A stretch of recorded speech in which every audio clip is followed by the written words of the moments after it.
Hello, my name is John, and today we're going to have a tutorial about how to make a Blender tutorial. Why am I making it? Well, if you watch Blender tutorials on YouTube, I think maybe you know why. So let's get started.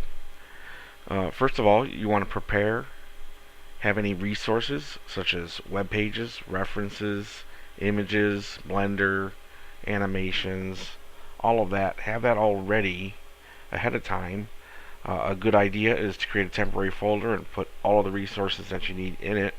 That way you can just go straight there, and there it is, rather than waste time jumping around trying to open various folders looking for a resource that you should already have. Secondly, have an idea of the flow of the tutorial ahead of time. Knowing what you want to do ahead of time helps you get through the tutorial. I make a little list like this here that I have on my alternate display that's kind of walking me through this tutorial. Just a little something to jot down major points that you want to cover. You don't have to script the entire tutorial, but just kind of have a general idea of what you want to do and how you're going to go about showing that ahead of time. Also, know what you're talking about. If you're giving a tutorial, you should know exactly what you're doing inside and out. I watched a tutorial recently that was 11 minutes long, and the first 8 minutes was the guy telling me, how to open a toolbar or how to select a vertex or something like that. Uh, if you're if you're making a tutorial, always turn on your screencast keys. That way you don't have to refer to what you're doing. You can just do it, and anybody who needs to know can refer to your screencast keys uh, either at that time or at a later date. Just try and stay on point. A lot of tutorials have a tendency to, uh, you know, tell you, okay, press the tab key to get into edit, and press the A key to select all the vertexes. It's stupid stuff like that. If you're giving an advanced tutorial, try and stay away from that. Just try and give, instructions on the main thing that you're doing, not teaching people how to use Blender. Uh, a lot of times you have a tendency to show people stuff or to say, oh yeah, hey, you know how you can shortcut by doing this. Check this out. Just skip all that and show what you're going to do. Definitely turn on screencasts. It definitely helps, and uh, try to use the pop-up windows that YouTube allows you to put on sparingly. People have a tendency to put like 5 or 6 up at a time and leave them there the entire time. If you must use them, I personally don't ever use them. If you must use them though, uh, use them at the end of your video. Don't start them at the beginning of the video and leave them there the entire time. It's annoying, and you're going to have to click to get rid of them. Then you're going to have to rewind the video if you want to click one of them later. Just put them at the end of your video, like in the last 20 seconds or so, and try and keep them out of the way of what's being displayed on the screen. And don't use it as a correction tool. If you're going along and you're showing somebody how to do something with an object, and you make some sort of mistake, you misstate something or something, don't put a pop-up window saying, oops, I meant 47, not 62. It's not meant to be used as a correction tool.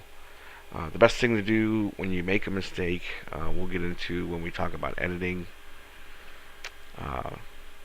And also, tutorials have a tendency to get stale over time, so a lot of people like to remake a tutorial. Sometimes new features come down the pike, and it becomes easier to do something that you made a tutorial about, so you want to make a new tutorial to show how to do the same thing easier with the new function.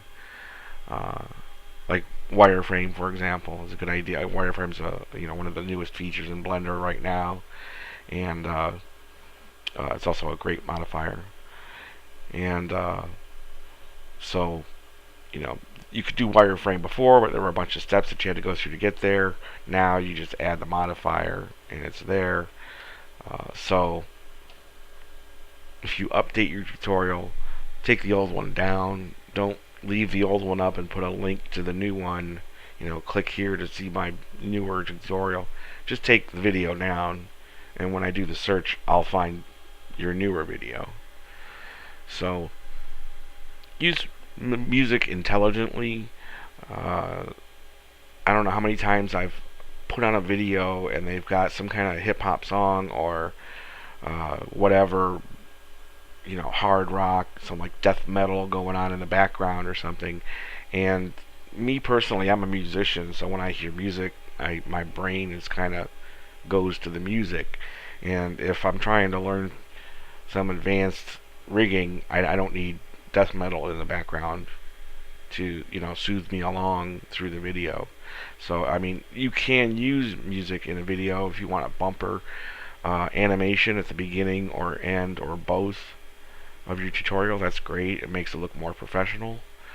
But use it sparingly. If you have a 15-second intro animation and you want to play a 15-second death metal tune, fine, but fade it out at the end, then start your tutorial. Maybe fade into your outro music.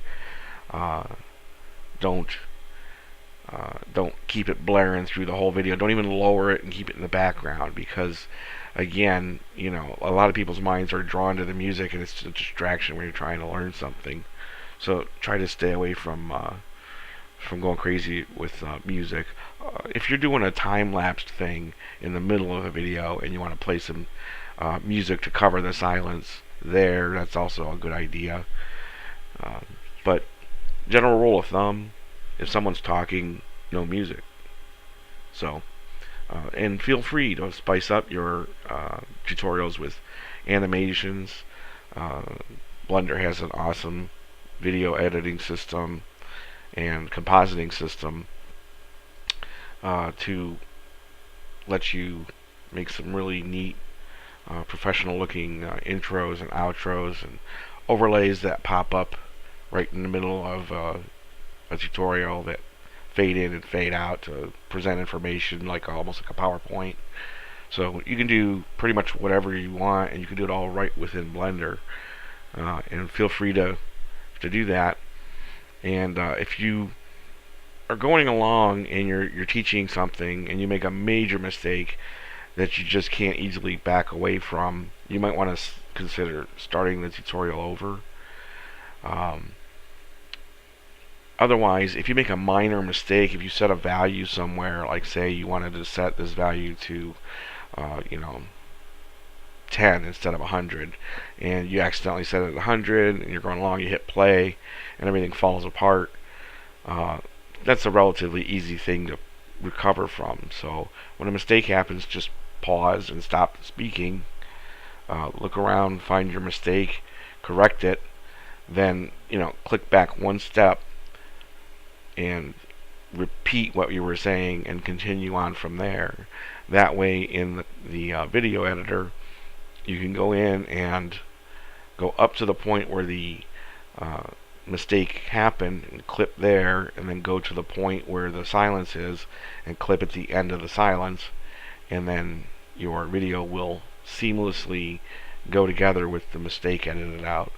So even if you're not doing any kind of major intros and outros and musics and fades and pop-up animations, you can generally make your entire tutorial in one sitting, in one take, and if you make a mistake, simply pause and find the mistake, fix it, move on, and edit it out later.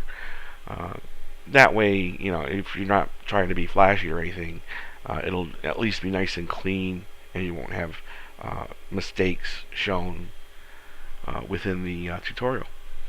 Also, make sure to give credit to any resources that aren't your own. A lot of people do a lot of hard work and give it away for free to you to use.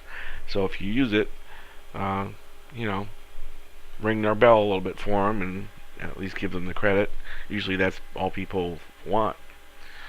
So other than that, a good idea is to do a trial run or two before you record. That way you're not wasting time editing out a lot of mistakes. Um, if you do one or two trial runs, it'll give you a chance to see where you might want to include or exclude something, to move it around or whatnot. And that way, by the third time, you're pretty smooth at giving the explanation of what you're trying to show. Other than that, have fun, and that's about all there is. So, until next time.